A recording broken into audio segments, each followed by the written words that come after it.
E aí pessoal, tudo jóia com vocês? Mais uma vez estamos aqui, aula 7, nossa sexta aula online, né? Nossa, já faz bastante tempo que a gente começou a fazer isso, né? E logo vocês têm férias, tem mais um simuladinho antes. E acho que daí quando a gente voltar de vez, depois dessas férias, a gente vai começar presencialmente mesmo. Mas até lá, vamos indo com o que a gente pode, né? Então vamos começar. Nossa aula 7 é sobre trabalho e energia. O plano de aula dessa vez vai ser mais ou menos o que é energia, sistemas e ambientes, trabalho realizado por uma força constante, o trabalho por uma força variável, energia cinética, teorema trabalho-energia cinética, energia potencial, teorema da conservação, sistemas dissipativos e potência. Vocês já viram tudo isso, né, com certeza, mas a gente vai passar. Eu tentei ir um pouquinho mais a fundo, né? Porque afinal o vestibular não vai dar nenhum machado de colher não, então a gente tem que pegar pesado nessa parte também, que é uma parte bem importante da física, que complementa, né, a parte de lei de Newton e tudo mais. A gente utiliza um pouquinho das leis de Newton ainda aqui, e com isso aqui a gente consegue descobrir muito mais do que apenas com as leis, tá? Então, para começar, o que é energia? A gente está acostumado a ter muitas noções diferentes do que é energia, né? Então, o termo energia é tão amplo que é difícil pensar numa definição concisa, realmente. Aqui a gente vai considerar que a energia é uma grandeza escalar, ou seja, ela não possui um sentido, ela não é um vetor, ela não tem uma magnitude, é ela mesma, mas ela não tem uma direção, nenhum sentido, tá? E está associado ao estado de um ou mais corpo. Então, a gente vai utilizar o valor da energia, determinada energia, a gente vai ver que existem várias, e a gente vai dizer que essa energia determina esse estado, certo? Então a gente vai ver ao longo do caminho e vocês vão entendendo mais ou menos. Mas realmente é uma definição muito abstrata, então a gente acaba se perdendo um pouco, ainda mais para quem está no ensino médio, que não tem uma noção muito grande disso ainda. Nem eu, que me formei em física, ainda entendo tão bem o que pode ser energia. Tem que abstrair bastante, certo? Então aqui, ó, uns tipos de energias que a gente conhece. Energia gravitacional, a gente viu força gravitacional. Energia cinética, famosa. Calor, realmente. Dia quente, dia frio, mas não está calor, certo, gente? É quente ou frio. Energia elástica, sei lá, uma cama elástica, usa energia elástica. Energia elétrica, famosa. Energia química, vocês devem ter visto como entalpia de formação, esses tipos assim. Entalpia de ligação. É muito interessante essa parte de ligação química, porque, por exemplo, todos os átomos do nosso corpo estão ligados com os outros átomos, né? Nas moléculas e tudo mais. E quando um átomo se junta com outro em uma ligação química, eles perdem um pouco de massa. Essa massa fica armazenada na energia de ligação. Então, se você for na farmácia ou se você tiver uma balança em casa, você vai lá e vai ver que sua massa, por exemplo, é 50 quilos. Só que se seu corpo fosse totalmente desintegrado em átomos unitários e pesado um por um, né, medido a massa de todos separados, você pesaria cerca de meio quilo a mais, porque essa energia, essa massa está guardada no formato de energia nas ligações químicas. Bom, a gente também tem radiação, né? Não é à toa que eu coloquei aqui como foto a foto da bomba atômica, né? De uma bomba atômica, da nuvem que ela forma. Realmente, radiação, decaimento físico, químico, tudo emite energia. E massa. Massa é energia. É uma coisa que não é muito comentado, mas eu vou comentar no próximo slide, que massa é energia. Vocês devem conhecer a lei da conservação das massas do Lavoisier, né?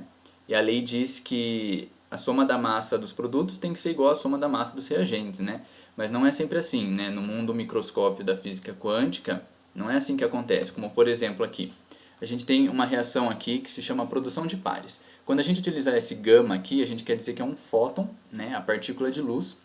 E como eu já comentei anteriormente, a partícula de luz não tem massa. Então, basicamente, a produção de pares é uma partícula da luz, ela decai, né? Ela produz um elétron e um pósitron. O pósitron é a antipartícula do elétron.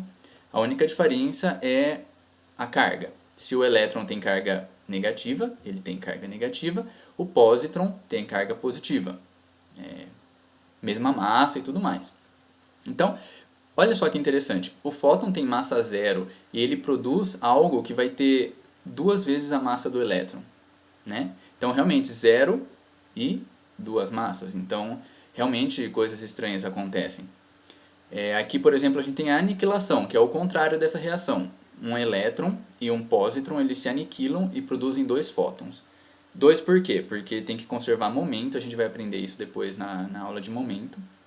E aqui, mais interessante ainda, se eu colidir 2 prótons, P mais P, é possível gerar próton, próton, próton e um antipróton. Ou seja, de 2 massas você foi para 4 massas, né? Então, tipo, embora na química a lei de Lavoisier seja muito importante e utilizada, na física você pode criar sim coisas do nada, apenas dando velocidade, por exemplo. Mas isso a gente vê mais pra frente. Então, começando a falar dos sistemas e fronteiras, a nossa análise de energia envolve o conceito de sistema, certo? E o sistema é o com que a gente está trabalhando, né? Um sistema pode ser, por exemplo, um corpo ou uma partícula, pode ser uma coleção de corpos e uma coleção de partículas, ou uma região do espaço, né? Um exemplo aqui que eu coloquei é o interior do cilindro de combustível de um automóvel, né? Lá onde fica o pistão. O pistão faz ele variar o tamanho, né? Para expandir ou comprimir o gás dentro e fazer ele se inflamar, né? Então, essa região, esse sistema também pode variar de tamanho com o tempo, né?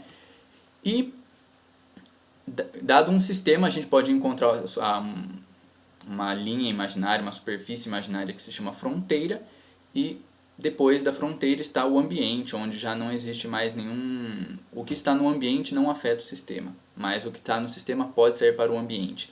E a coleção de tudo é conhecido como universo. Mas aqui a gente não vai precisar se preocupar tanto com isso, é só de definição mesmo.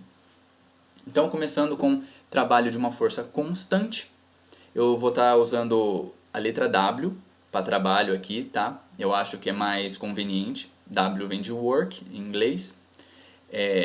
No ensino médio eu lembro que o meu professor ele costumava usar uma letra muito esquisita, que nem é grega eu acho, porque o tal grego é diferente do que o símbolo que ele fazia, mas não sei. Então aqui eu vou estar usando o W, não tem nenhum problema, viu gente? Eu acho que vocês têm que saber lidar com o que cada autor, né, utiliza. Então vamos lá. O trabalho W, realizado sobre um sistema por um agente que exerce uma força constante F, tá? A gente tem que reparar que a gente está falando de força constante no momento. Sobre ele é o produto do módulo da força, o módulo do deslocamento e o ângulo que ele faz entre a força e o deslocamento, certo?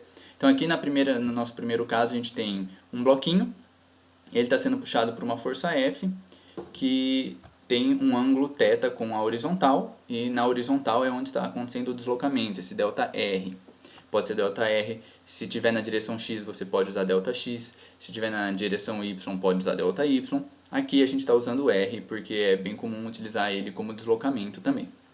Certo? Então o nosso trabalho vai ser força vezes o deslocamento vezes o cosseno, porque a gente está decompondo a força, né, no eixo X, né? Então o que a gente quer é a Fx, certo? Então se você estiver trabalhando no eixo Y, você pode decompor a força com o seno, por exemplo. Mas aqui a gente está utilizando o cosseno porque deslocamentos geralmente são na horizontal, mas a gente vai ver o peso depois, o que ele faz, ele é na vertical, né? Então, a nossa unidade de trabalho é o joule. Um joule é 1 newton vezes metro, que é igual a quilograma metro quadrado por segundo quadrado. Então a gente já vai começar com um exemplo aqui, pausa, para vocês verem como que funciona isso. Então vamos lá. Um homem limpando o chão puxa um aspirador de pó com uma força de módulo 50 newtons e um ângulo de 30 graus com a horizontal. Nossa, quanto calcule o trabalho realizado por esta força em um deslocamento de 3 metros. Aqui tem o valor do seno. Então, vocês vão pegar realmente essa fórmula e colocar lá. Vocês sabem o ângulo, ele te falou quanto é o deslocamento e o módulo da força. Então, usem todos os dados que você tem para calcular isso e daqui a pouco a gente já se vê. Bom, então a gente vai utilizar W, F, a gente pode usar o ΔX aqui agora, porque o deslocamento está realmente acontecendo no X. Então isso vai dar o produto de 50 vezes 3, 50 da força, 3 do deslocamento e o cosseno de 30, porque o cosseno de 30 vai decompor essa força de 50 no eixo X. Porém, nada é fácil na vida e eu passei para vocês o valor do seno, certo? E vocês precisam encontrar o valor do cosseno a partir desse ângulo, então eu não vou facilitar. Então, seno ao quadrado mais cosseno ao quadrado é 1, essa é uma fórmula muito famosa que vocês conhecem. Então, vocês podem utilizar essa fórmula para descobrir o valor do cosseno. E, resolvendo isso daqui para achar o cosseno, a gente tem que o cosseno de 30 é raiz de 3 sobre 2, caso você não tenha decorado aquela tabelinha. Então, jogando tudo na fórmula, 50 vezes 3 vezes raiz de 3 sobre 2 vai dar 75 raiz de 3, e isso é aproximadamente 130 joules. Então, nesse deslocamento de 3 metros, o trabalho realizado foi de 130 joules. Parece bastante ou pouco? O que vocês acham? Eu acho que é pouquinho ainda. A gente vai ver mais pra frente um exemplo de maratona e tudo mais, a gente vai ver quanto que é o trabalho realizado por um corredor. Bom, então continuando, vamos definir a energia cinética. A energia cinética K é a energia associada ao estado de movimento de um objeto. Então, se o objeto tem velocidade, ele tem energia cinética. A energia cinética K de um objeto de massa m movendo-se com velocidade v é igual, aqui eu vou estar chamando a energia cinética de K, eu acho que é novamente diferente do que é ensinado no ensino médio, né? Mas K vem de kinetics, em inglês novamente, e a gente define, né, meio de mv ao quadrado. Isso se o corpo tiver velocidade no eixo x e velocidade no eixo y e velocidade no eixo z, a gente decompõe dessa maneira aqui. Meio da massa, velocidade de x ao quadrado, mais velocidade de y ao quadrado, mais velocidade de z ao quadrado. Vai ser difícil trabalhar em mais de duas dimensões, a gente vai se ocupar mais com uma dimensão mesmo. Então vai ser meio de mv ao quadrado. Quando você aumenta a velocidade de um objeto aplicando nele uma força, né, tipo no bloquinho anterior, a energia cinética do bloquinho vai aumentar, realmente existe uma aceleração e tudo mais. Nessa situação a gente diz que o trabalho é realizado pela força que age sobre o objeto. Realizar trabalho, portanto, é um ato de transferir energia. E é isso que a gente vai trabalhar. A gente vai trabalhar com transferência de energia. Você tem velocidade e ela vai ser convertida em altura, né, energia potencial e vice-versa.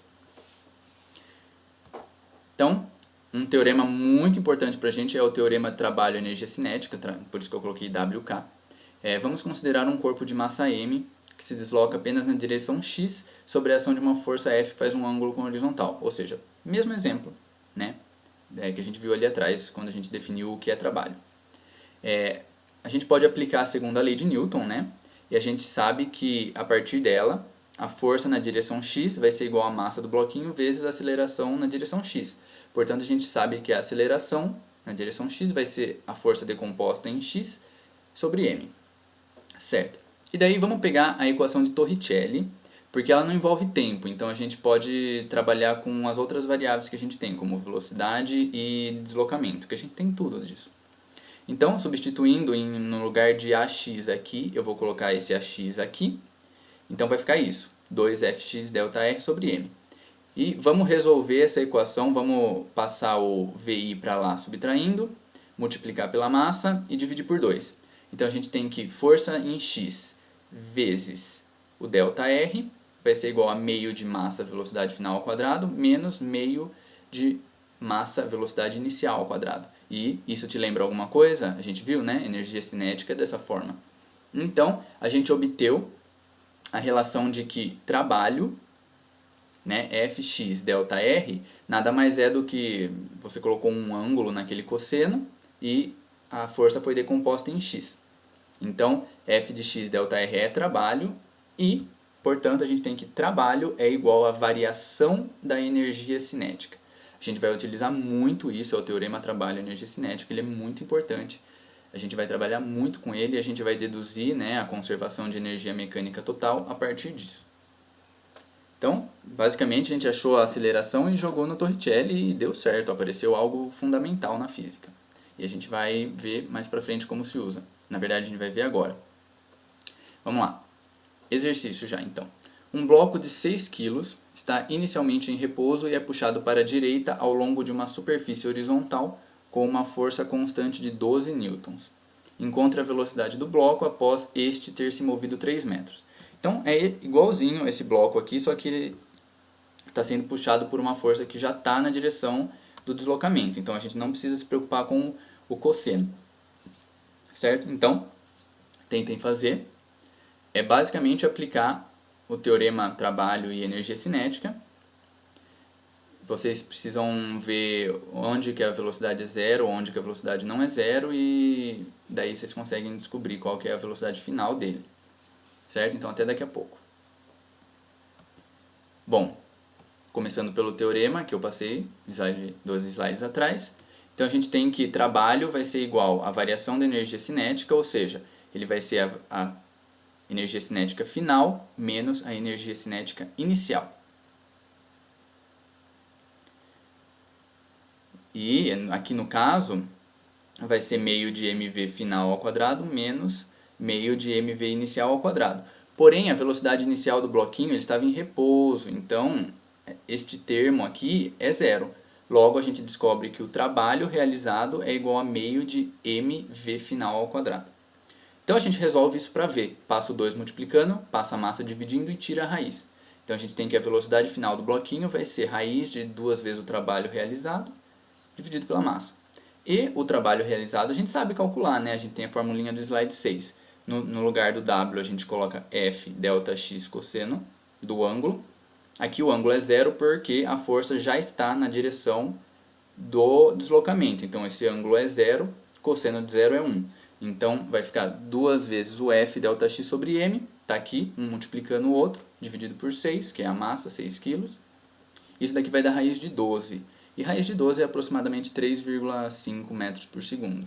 Certo? Então, a força aplicada em algum objeto vai ser transformada através do trabalho em velocidade, né? Então, o corpo vai adquirir velocidade e vai ter energia cinética. Certo? Simplesinho esse daqui, né? Mais pra frente complica. Vamos falar agora de energia potencial gravitacional. A gente trabalhou, né, com o deslocamento na horizontal. Então a força peso, por estar a 90 graus, ela é perpendicular ao deslocamento. Então o cosseno de 90 daria zero. Logo, não existe trabalho realizado pela força peso se o deslocamento é horizontal. Mas vamos considerar que agora o deslocamento é para cima ou para baixo, certo? Então vamos pensar que um corpo, agindo aqui Fg é a nossa força peso, né? Ele subiu uma distância d, ou seja, ele estava aqui embaixo com velocidade v0 e ele foi levado para cima e adquiriu outra velocidade lá, que não importa isso agora. Então, substituindo no lugar do w, o nosso F é a nossa força peso, por isso que está aqui mg. O nosso deslocamento vai ser d. E o cosseno, está vendo que o deslocamento é para cima e a força está para baixo, o peso, né? Então, o ângulo entre esses dois vai ser 180. E 180, cosseno de 180 graus é menos 1. Logo, a gente vai ter que o trabalho foi menos mgd. Tá? Então, estranho. Eu tive um trabalho que é negativo, uma energia negativa? Não. O sinal na frente da energia não significa que ela é negativa. Significa que foi retirado do sistema. Sabe? O sistema perdeu essa energia. Realmente, o sinal negativo indica que a força gravitacional retira a energia mgd da energia cinética do objeto durante a subida. Porque realmente, você tem que tacar o objeto para cima, né? A gente vive em lançamento oblíquo. E para você tacar ele para cima, ele tem que subir com uma velocidade v. Logo, ele tem uma energia cinética, meio de mv ao quadrado. Porém, ao subir, a velocidade dele diminui, né? Porque foi extraído da energia cinética menos meio de mgd. Meio não, menos mgd. Certo? No caso de descida, esse d, o vetor d, está na mesma direção da força peso, então o ângulo entre elas é zero e o cosseno de zero é 1. Por isso que daí vai dar mgd positivo e esse valor é adicionado à energia cinética, ou seja, ele está caindo e ele vai ficar cada vez mais rápido, né? Porque a energia potencial gravitacional sendo adicionada à energia cinética e isso aumenta a velocidade. Para vocês verem de onde isso surge, o potencial gravitacional ele é obtido a partir da força gravitacional, que vocês lembram que é G emão eminho sobre R ao quadrado. Mas o potencial em específico não é ao quadrado embaixo, é apenas o R, onde o R é a distância entre os dois corpos. Então a gente pode fazer a gente varia esse U, né? A gente acha o delta U a partir de um raio final, uma posição final, menos da posição inicial.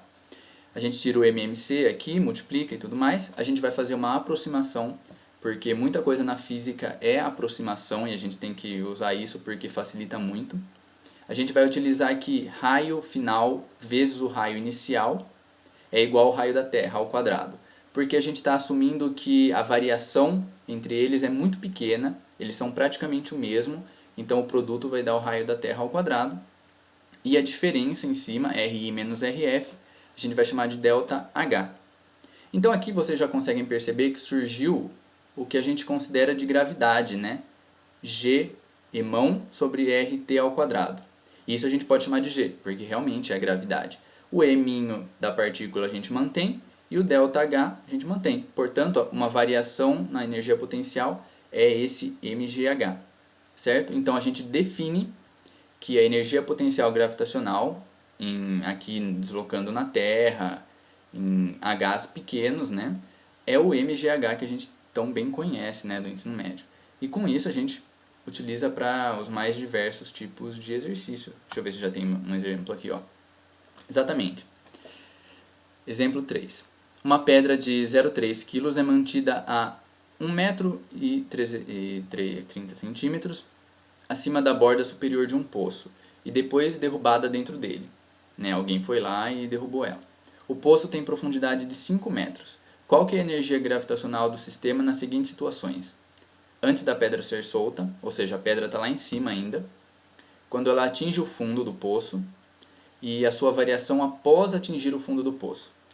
Então, tentem fazer. Eu separei esse exercício para ser resolvido de duas maneiras e vocês vão entender por que depois, mas tentem fazer. Basicamente é aplicar a formulinha que a gente viu aqui, o G igual a mgh, certo? Então tentem fazer que daqui a pouco a gente resolve. Bom, no primeiro caso, eu desenhei aqui um poço mais ou menos. A gente tem a primeira altura 1,3 metros, a segunda altura 5. E eu estou definindo como o chão, né, vamos assumir que aqui existe um chão nesse H igual a 0, onde tinha uma pessoa, ela pegou a pedra e soltou dentro do poço. Então, a partir disso, a gente consegue calcular as coisas. A energia inicial da partícula vai ser mgh, a altura dela. Então vai ser 0,3, 10 da gravidade, 1,3 da altura dela. Isso vai dar 3,9 joules. Bom, a energia final dela, ou seja, ela já vai ter caído no poço. Então vai ser mgh2, porque ela está a menos 5 de profundidade, ok? Ela caiu lá embaixo, a gente definiu o zero como sendo aqui. Então vai ser 0,3 vezes 10 vezes menos 5, certo? Então isso vai dar menos 15. Não tem problema o sinal ser negativo, tá? Novamente, isso significa que a energia está sendo tirada ou está sendo recebida, né? Portanto, ele pergunta a variação dessa energia desde lá de cima até lá embaixo. Então, a gente só pegar esses valores que a gente obteve e subtrair um do outro. Então, vai ficar menos 15, menos 3,9. Ou seja, para fazer isso, a pedra perdeu essa quantidade de energia para a energia cinética, certo? Por isso que está um menos aqui. Agora, vamos pensar de outra maneira. Vamos imaginar que o fundo do poço é o nosso chão. Então, a gente pode calcular da mesma maneira. Então, o A, a energia inicial dela, potencial, vai ser mg, a soma das duas alturas, né? Que é a altura total que a pedra está aqui em cima. Vai dar 0,3 vezes 10 mais 6,3, que é 18,9. A energia final é quando ela estiver lá no fundo. A energia final é mgh, só que o H agora é zero, ela está no chão, zero. Portanto, a gente consegue calcular a variação, final menos inicial. Final é zero, menos 18,9, menos 18,9. Então, vocês notaram aqui a coincidência? Embora as alternativas A e B tenham dado valores diferentes, porque a gente adotou como referência o chão, né? O chão é uma referência nossa. O primeiro caso, o chão está em cima e depois embaixo. Então, realmente, a energia potencial da partícula vai ser diferente. Porém, quando você calcular a diferença entre a energia potencial desses dois locais, ela vai dar a mesma.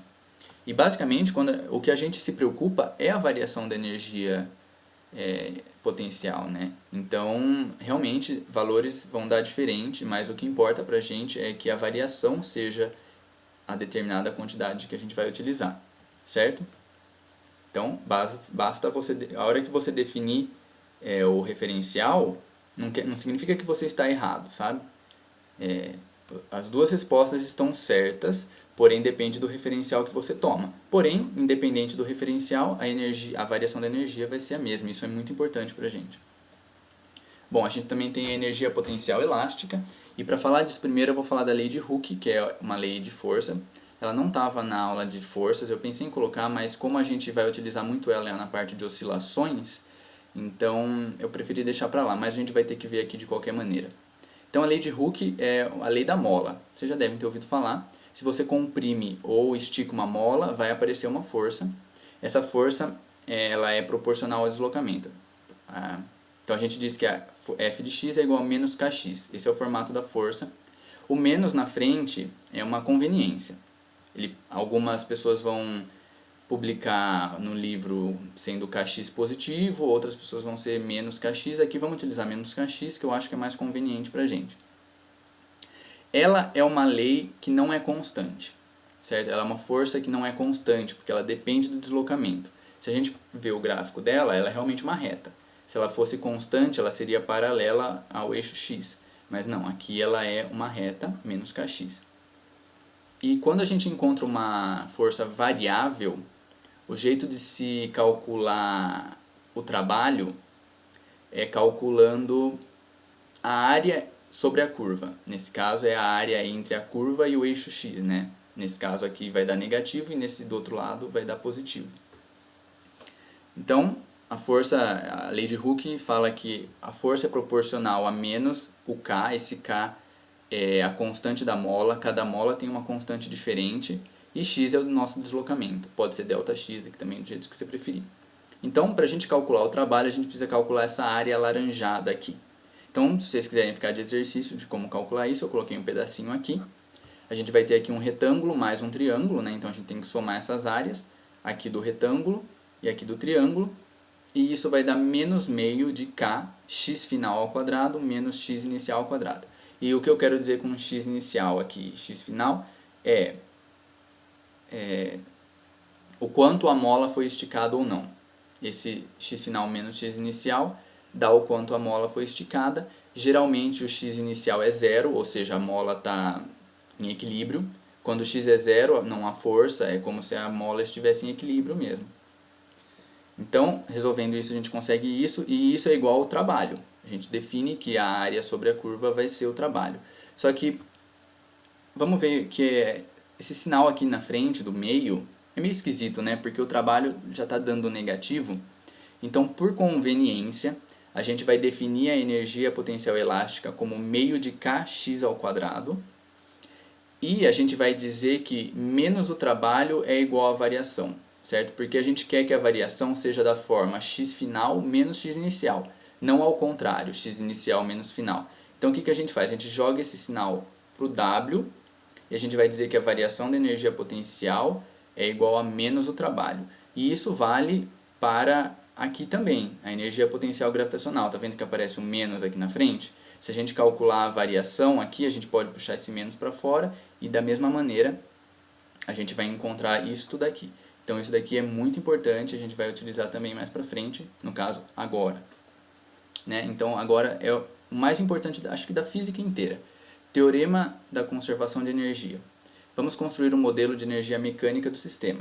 Então, energia mecânica é a energia total do sistema, a partir dos dois resultados que obtivemos anteriormente, sendo eles que o trabalho é igual à variação da energia cinética e a variação do potencial é igual a menos o trabalho. A gente viu, né, no slide anterior. Então, a gente tem que a variação da energia potencial, então o final menos o inicial, é igual a menos o trabalho. Bom, se W é igual a ΔK, então menos W, né, o que a gente tem aqui, é igual a menos ΔK. Então a gente pode trocar menos ΔK por menos meio de massa velocidade final ao quadrado menos meio de massa velocidade inicial ao quadrado. A gente distribui esse menos aqui nesses dois termos e a gente joga tudo que é final para um lado e inicial para o outro. Ó, já peço perdão aqui porque aqui nesse izinho não é I, tá? É F. Então o que a gente está fazendo é jogando tudo que é final para um lado e tudo que é inicial está ficando do outro. Então realmente a gente está vendo que aqui é tudo final e aqui é tudo inicial. Então a gente pode dizer, a gente já viu que quando um caso é igual ao outro entre final e inicial, a gente pode dizer que ele é constante, né?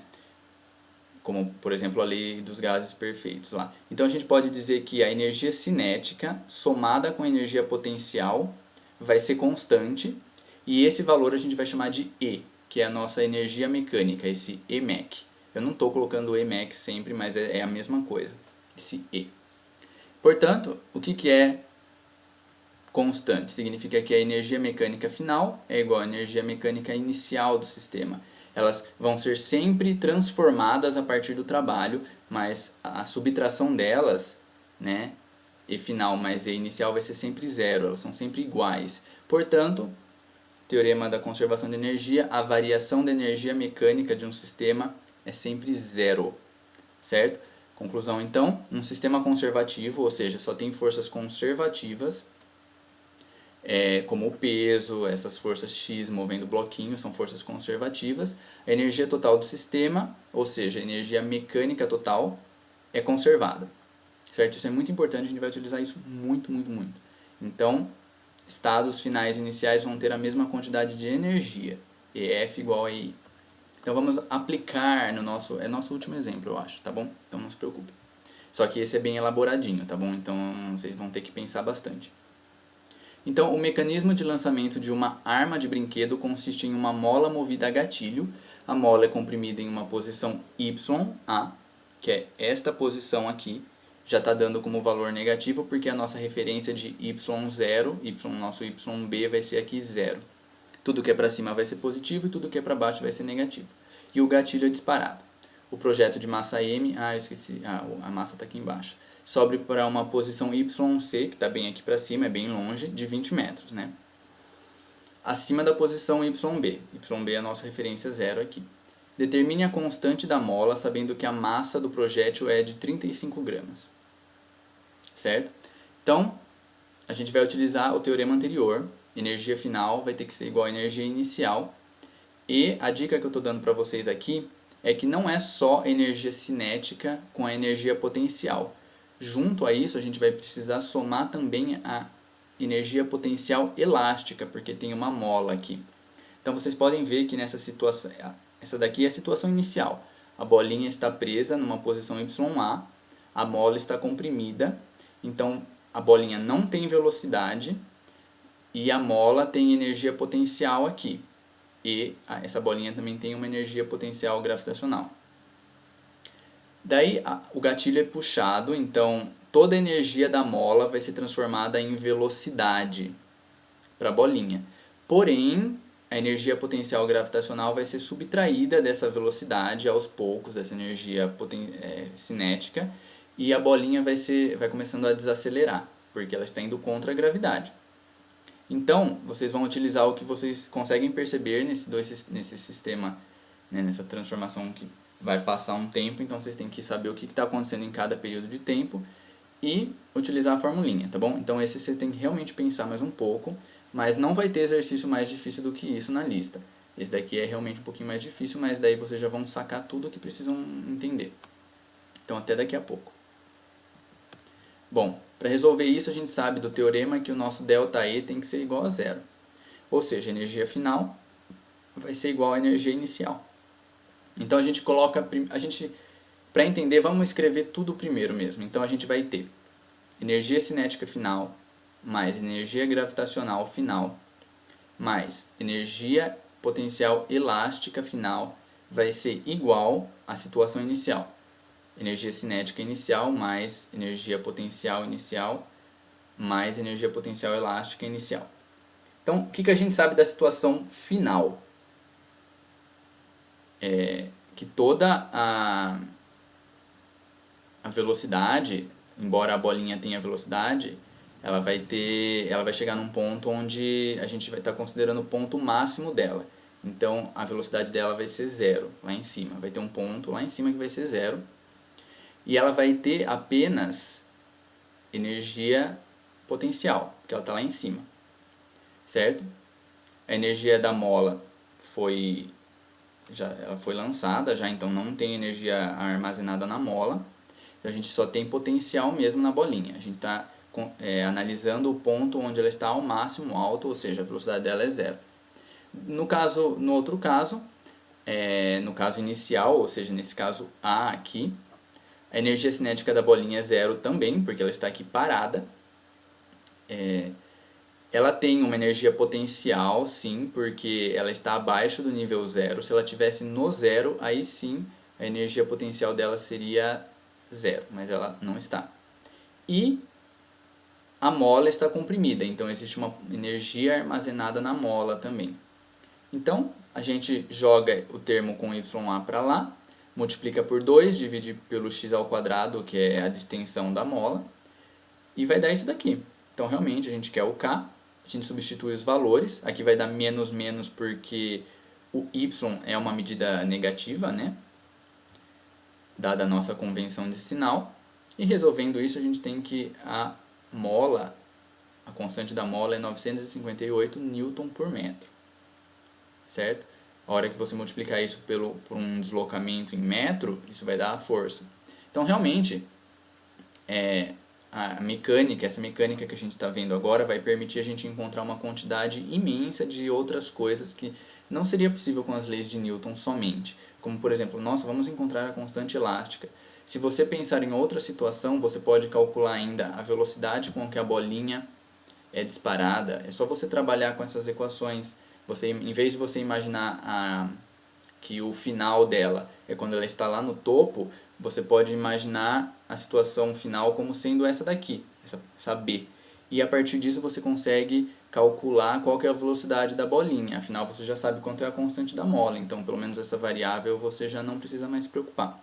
Então é realmente isso. A gente vai utilizar a conservação de energia, analisar a condição final, analisar a condição inicial, e a partir disso a gente consegue encontrar qualquer coisa. Massa, deslocamento, y, constante da mola, qual foi o deslocamento da mola, velocidade inicial, velocidade final, dá para encontrar realmente tudo, vocês vão ver isso na lista. Então, quase acabando aqui, a gente tem um sistema especial que é chamado de sistema dissipativo, né, como, por exemplo, sistemas onde existem força de atrito ou força de arrasto, que a gente viu na aula, não sei qual aula a gente viu. E isso causa uma perda energética, né? Por exemplo, o atrito, se você imaginar, por exemplo, aquelas máquinas de cortar piso, se você aproximar aquilo lá de um metal, vai sair faísca. Ou seja, o atrito entre a lâmina, né, o disco, e o outro metal, vai ter atrito, e esse atrito vai gerar faísca. Então o sistema vai perder energia em forma de calor, né, essa faísca é calor. Esse sistema pode perder energia também em forma de ondas sonoras. Realmente, você escuta o barulho do atrito, né? Então, isso daí você está perdendo energia em forma de som. É uma forma de energia. Então, a gente pode encontrar qual que é o trabalho realizado pelo atrito. Nesse caso, ó, por exemplo, a gente tem uma força puxando num ΔX. Esse ΔX já é na mesma direção da força. A gente tem a força peso e a força normal e a força de atrito contrária ao movimento. Então o trabalho de atrito vai ser, no lugar da força a gente coloca a força de atrito, ΔX foi o deslocamento total. Aí lembrando, essa força de atrito aqui, como houve deslocamento, é a força de atrito cinética, tá? Não é mais a estática que se utiliza. E o cosseno, aqui vai ser 180 porque o deslocamento está para cá, mas a força de atrito está para o lado oposto, né? Então aqui vai ser cosseno de 180, por isso vai aparecer esse menos, ou seja, o trabalho ele vai ser retirado do sistema por causa do atrito, né? Então, quando você for trabalhar na conservação, dá para utilizar a conservação ainda. A gente vai dizer que a variação da energia do sistema vai ser, em vez de ser igual a zero agora, vai ser igual a força de atrito vezes o deslocamento ΔX. Não precisa do menos aqui porque a gente já sabe que está sendo retirado, né? Então, a variação vai ser igual ao que for perdido. E isso, aqui eu coloquei como exemplo o Q de calor, que é perdido como calor, e H, que é aqui representa as ondas sonoras. Mas a gente não precisa se preocupar com isso. É só para exemplificar que sistemas de atrito e arrasto vai existir perdas energéticas. E isso pode ser utilizado também, isso entra na conta. Então, se vocês encontrarem, vocês também já sabem fazer. E, por fim, a gente vai definir aqui potência. A gente fala que a potência é uma taxa de transferência de energia, né? E a gente sabe que transferência de energia é um trabalho. Então, a gente vai dizer que a potência média, que a gente vai chamar de P, não precisa ficar colocando médio, é igual ao trabalho realizado dividido pelo tempo em que foi realizado. Né? A gente vai definir uma nova unidade para isso, a gente vai chamar de watt. Então, por favor, não confundam o W da unidade, porque é watt também, com o trabalho, que trabalho também é W. Então, eles têm a mesma letra, mas um é uma unidade de medida. 1 watt é igual a 1 joule por segundo, que é igual a 1 kg metro quadrado por segundo ao cubo. Certo? Potência. A gente encontra em todos os equipamentos elétricos, chuveiro. Então, com os dados que você tem na embalagem do chuveiro, você consegue encontrar corrente, resistência e tudo mais, a partir da potência. Então, a gente sabe que o trabalho ele pode ser escrito daquela forma do slide 6, né? F delta x cosseno de θ. Então, se a gente substituir esse W ali em cima, a gente vai ter isso aqui, ó. F delta x cosseno de θ sobre delta t. E a gente sabe que delta x sobre delta t é a nossa famosa velocidade, né? Aqui a gente está trabalhando no eixo x. Então, a gente substitui isso por velocidade, então a gente vai ter Fv cosseno de θ, onde esse θ é o ângulo entre a velocidade e a força aplicada. Né? Se a velocidade estiver na mesma direção da força, então o cosseno vai ser zero. E a gente tem simplesmente aquela fórmula que vocês talvez devam conhecer, que a potência é igual a força vezes a velocidade. É bem útil também, porque às vezes a gente não tem o trabalho. A gente não precisa calcular o trabalho, a gente só precisa saber a força e a velocidade que foi desenvolvida. Então a gente consegue encontrar a potência facilmente. Então aqui ó, um exemplo de potência que eu já comentei. Aqui tem uma comparação entre os 100 metros rasos e a maratona, né, numa Olimpíada. Os 100 metros rasos são 100 metros. Uma maratona é aproximadamente 42 quilômetros. Né? Então, aqui nesse artigo aqui de 95 foi publicado que o trabalho realizado pelo corredor nos 100 metros rasos é 2,1 vezes 10 a quarta joule. Já o trabalho realizado pelo maratonista é muito maior, 5,9 vezes 10 a sexta, tá? Esse sexta aqui é em cima, tá? É a anotação 10 a sexta joule. Então, 100 metros rasos leva em torno de 10 segundos. O Usain Bolt agora demora menos, né? Afinal, isso daqui é de 95. Então, divide pelo tempo, o total do trabalho realizado, isso vai dar 2.100 watts para os 100 metros rasos. Para a maratona, isso daqui dura mais ou menos 2 horas uma maratona, isso daria 816 watts. Então vocês conseguem perceber que como os 100 metros rasos é tipo um exercício de arranque, você precisa de muita mais potência, né? Já a maratona você precisa equilibrar mais, você precisa se manter, então a potência é menor, né? Só um exemplinho para vocês entenderem como que funciona na vida real.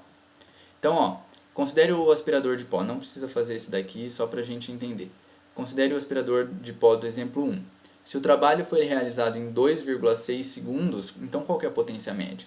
Então a gente calculou lá que o trabalho realizado por aquela força foi 130 joules.